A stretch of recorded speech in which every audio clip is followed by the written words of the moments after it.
성경의 숲을 걷다 오늘은 에스더 9장입니다.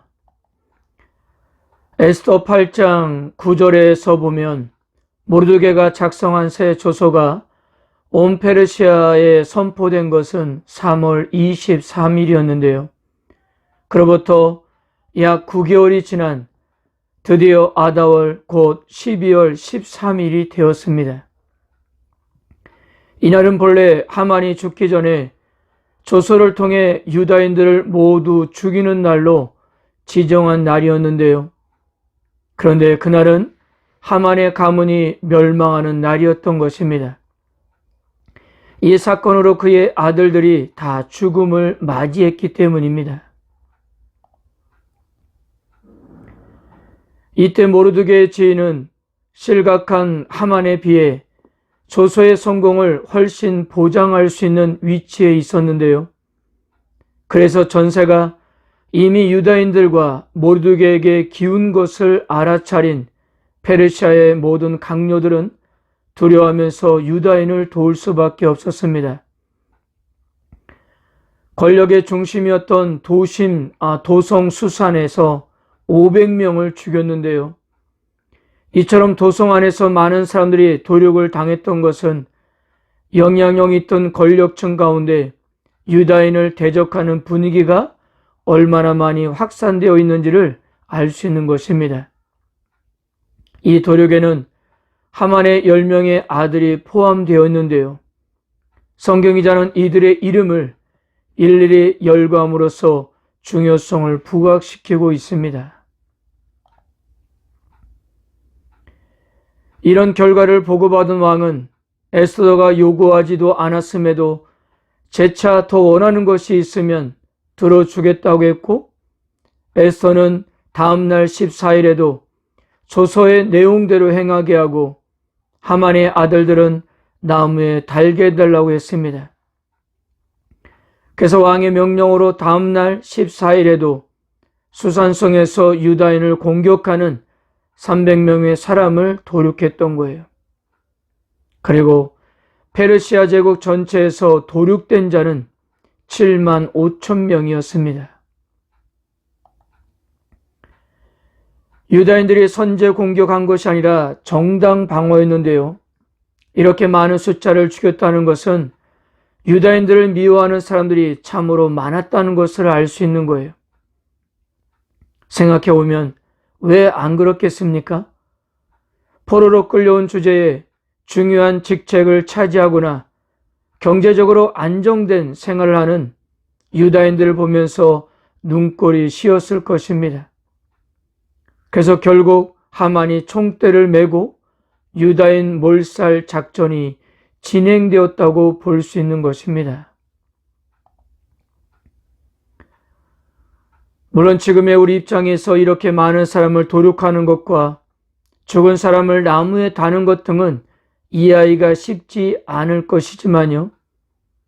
하지만 시대상이 지금과는 많이 달랐음을 생각하면 이해하기가 편할 것 같습니다.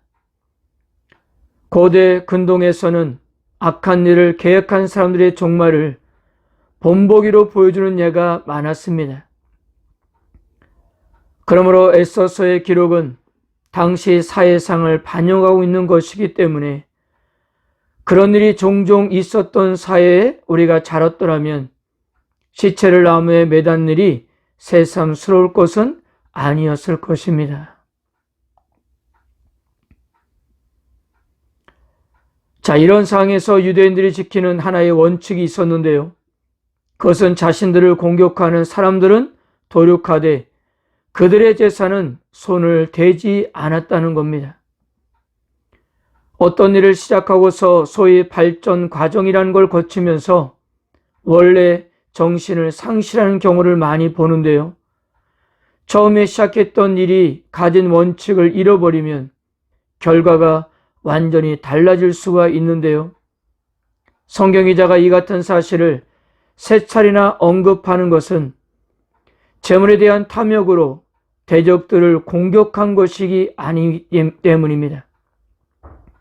즉 유다인들의 도륙은 약탈을 목적으로 한 것이 아니라 생존을 위한 투쟁이었기 때문입니다. 오로지 자신의 생명을 보호하기 위한 차원이었음을 이렇게 성경 기자는 보여주고 있는 것입니다. 17절에서 19절입니다.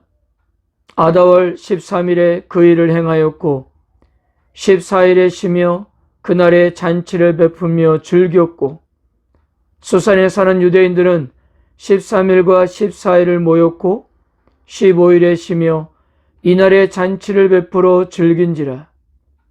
그러므로 시골의 유다인 곧 성이 없는 고을고을에 사는 자들이 아다월 14일을 명절로 삼아 잔치를 베풀고 즐기며 서로 예물을 주더라. 이 세 구절에서 눈에 띄는 단어는 잔치라는 미슈테라는 단어와 즐거움이라는 시마라는 단어인데요. 이 두 단어는 각 절에서 한 번씩 언급되면서 세 번 반복되고 있습니다. 즉 당시 유다인들의 마음 상태가 어떻다는 것을 보여주고 있는 것 같은데요.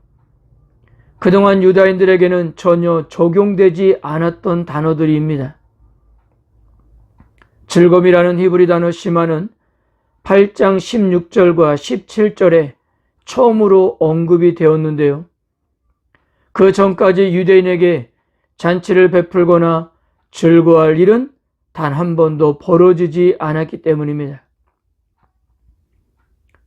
그런데 하만의 사악한 계획에 대항할 수 있게 되자 유다인들은 드디어 즐거워할 수가 있었던 것이고요. 그만큼 여유를 가지게 되었던 것입니다.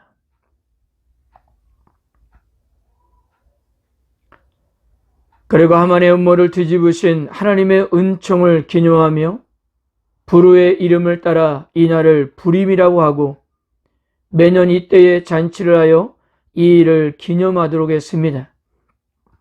31절에서 32절 정한 기한에 이 불임일을 지키게 하였으니 이는 유다인 모르드게와 왕후 에스더가 명령한 바와 유다인이 금식하며 부르짖는 것으로 말미암아 자기와 자기 자손을 위하여 정한 바가 있었음이더라. 에스더의 명령이 이 불임에 대한 일을 경고하게 하였고 그 일이 책에 기록되었더라. 사랑하는 성도 여러분, 불임절은 유다인들이 하만에 의해 죽을 뻔한 날이었습니다. 처음 하만이 유다인을 죽이기 위해 내린 결정으로 인간적으로 볼 때 모르드게를 위시한 유다인들은 진멸당할 수밖에 없었습니다. 하지만 반전이 있었습니다. 하나님께서 유다인을 구하셨던 것인데요. 이때를 위해서 에스더와 모르드게를 준비시키셨습니다. 그래서 결국 유다인들은 죽음의 위기에서 벗어날 수가 있었던 거예요. 성도 여러분, 하나님은 내 삶에도 그런 반전이 있기를 기대하십니다. 그러므로 우리는 아무리 힘들어도 중간에 때려치거나 하지 않고 눈을 크게 뜨고 하나님이 하신 일을 바라봐야 합니다. 반전은 내가 아니라 하나님께서 일으키시기 때문입니다.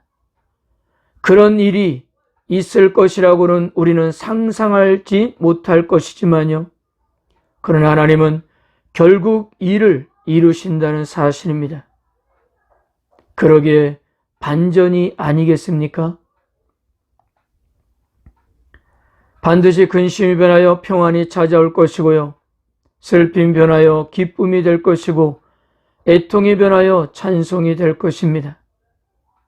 하나님은 우리들에게도 대반전의 날을 허락하실 거예요.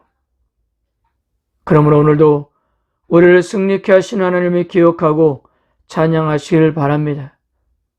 우리의 일상 속에 역사하시는 살아계신 하나님을 신뢰하고 기뻐하는 하루가 되시기를 바랍니다. 아멘.